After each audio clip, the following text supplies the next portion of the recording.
క్రింది ఏ సందర్భంలో రాష్ట్రపతి పదవికి ఖాళీ ఏర్పడుతుంది? ఆప్షన్ 1 5 సంవత్సరాల కాలపరిమితి ముగియడం. ఆప్షన్ 2 పదవికి రాజీనామా చేయడం. ఆప్షన్ 3 పదవిలో ఉండగా మరణించడం. ఆప్షన్ 4 రాష్ట్రపతి ఎన్నిక విధానం సరికాదంటూ సుప్రీంకోర్టు తీర్పు ఇచ్చినప్పుడు. ఆప్షన్ 5 మహాభియోగ తీర్మానం. ఈ క్వశ్చన్ వచ్చేసి రాష్ట్రపతి పదవి ఖాళీ ఏ సమయంలో ఏర్పడుతుంది, ఏ ఏ సందర్భాలు అనేవి మనకి కింద ఆప్షన్స్గా ఇచ్చారు.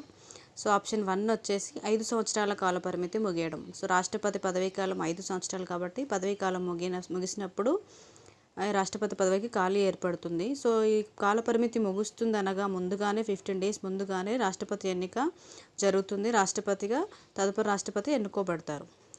సెకండ్ ఆప్షన్ పదవికి రాజీనామా చేయడం. సో ఎవరైనా ముందుగానే పదవీకాలం ముగియక ముందే పదవికి రాజీనామా చేస్తే అప్పుడు కూడా రాష్ట్రపతి పదవి ఖాళీ ఏర్పడుతుంది. సో ఇలా మనకు రాష్ట్రపతిగా ఉండి రాజీనామా చేసిన వారు ఎవరైనా ఉన్నారంటే ఒక్క వ్యక్తి వివి గిరి గారండి. రాష్ట్రపతిగా ఉన్నప్పుడు రాజీనామా చేశారు.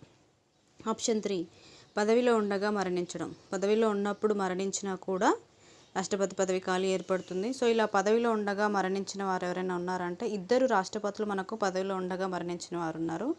వారు 1969లో ఒకరు జాకీర్ హుస్సేన్ అండి. ఇది మనకు మూమెంట్ జరుగుతున్నప్పుడు వీరు చనిపోయారు, తెలంగాణ మూమెంట్. మనకు అందులో కూడా వస్తుంది ఇది. 1977 ఫక్రుద్దీన్ అలీ అహ్మద్, వీరు కూడా పదవిలో ఉండగానే మరణించారు. నెక్స్ట్ ఆప్షన్ 4 రాష్ట్రపతి ఎన్నిక విధానం సరికాదంటూ సుప్రీంకోర్టు తీర్పిచ్చినప్పుడు. సో ఇలా జరిగినప్పుడు కూడా రాష్ట్రపతి పదవికి ఖాళీ ఏర్పడుతుంది. ఆప్షన్ 5 మహాభియోగ తీర్మానం. సో రాష్ట్రపతి తొలగింపుకి మహాభియోగ తీర్మానం ప్రవేశపెట్టినా కూడా అలా కూడా రాష్ట్రపతి పదవికి ఖాళీ ఏర్పడుతుంది. ఈ 5 సందర్భాల్లో కూడా రాష్ట్రపతి పదవికి ఖాళీ ఏర్పడుతుంది. ఈ 5 సందర్భాలు కూడా కరెక్టే అండి. కాబట్టి ఆన్సర్ వచ్చేసి ఆప్షన్ ఏ. సో ఇంకొకటి ఏంటంటే రాష్ట్రపతి పదవికి రాజీనామా చేయడము, పదవిలో ఉండగా మరణించడము, ఇంకా మహాభియోగ తీర్మానం, ఈ 3 సందర్భాల్లో కూడా రాష్ట్రపతి పదవికి ఖాళీ ఏర్పడినప్పుడు ఈ కారణాల వల్ల 6 నెలల్లోగా కొత్త రాష్ట్రపతిని ఎన్నుకోవాలి.